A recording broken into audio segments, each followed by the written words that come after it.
ಇದ್ದೀರಾ ಜನಸೇವಾ Kannada TV news. ಇಂದಿನ ಮುಖ್ಯಾಂಶಗಳಿಗೆ ಸ್ವಾಗತ.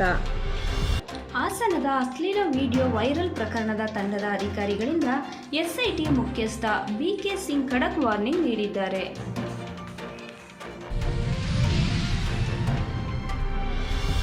ಬಸವಣ್ಣನ ಜೀವನದ ಆದರ್ಶಗಳು ಸರ್ವಕಾಲಿಕ ಸತ್ಯ. ಧನಂಜಯ ಕುಮಾರ್ ರವರ ಹೇಳಿಕೆ. ಮಂಡ್ಯ ಎಸ್ಎಸ್ಎಲ್ಸಿ ಫಲಿತಾಂಶ ಅತ್ಯುತ್ತಮ ಶ್ರೇಣಿ ಗಳಿಸಿದ ವಿದ್ಯಾರ್ಥಿಗಳಿಗೆ ಸನ್ಮಾನ.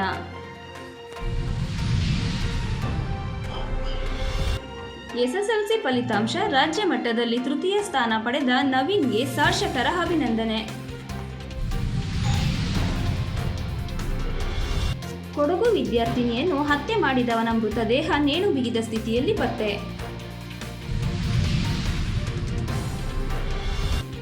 ಮಹಿಳೆಗೆ ಲೈಂಗಿಕ ಕಿರುಕುಳ. ಬಿಜೆಪಿ ಮುಖಂಡ ದೇವರಾಜ್ ಗೌಡರವರ ಬಂಧನಕ್ಕೆ ಆಗ್ರಹ.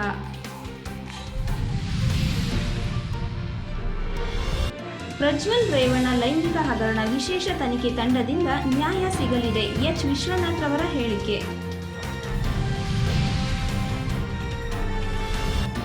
ಕಾರ್ಮಿಕನ ಪುತ್ರ ಎಸ್ಎಸ್ಎಲ್ಸಿ ಪರೀಕ್ಷೆಯಲ್ಲಿ ಜಿಲ್ಲೆಗೆ ಟಾಪರ್.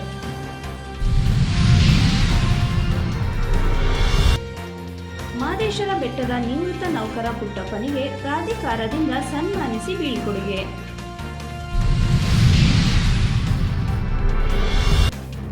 ಅಮೃತ್ ಬಾರ್ನಲ್ಲಿ ಕಳ್ಳತನ ದೂರು ದಾಖಲು.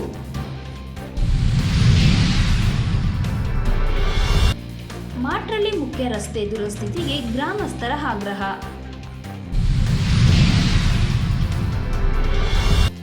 ಕೆರಗೋಡು ಧ್ವಜ ವಿವಾದ ಪೊಲೀಸ್ ನೋಟಿಸ್ ಹಿನ್ನೆಲೆಯಲ್ಲಿ ಹಿಂದೂ ಸಂಘಟನೆಗಳ ಪ್ರತಿಭಟನೆ.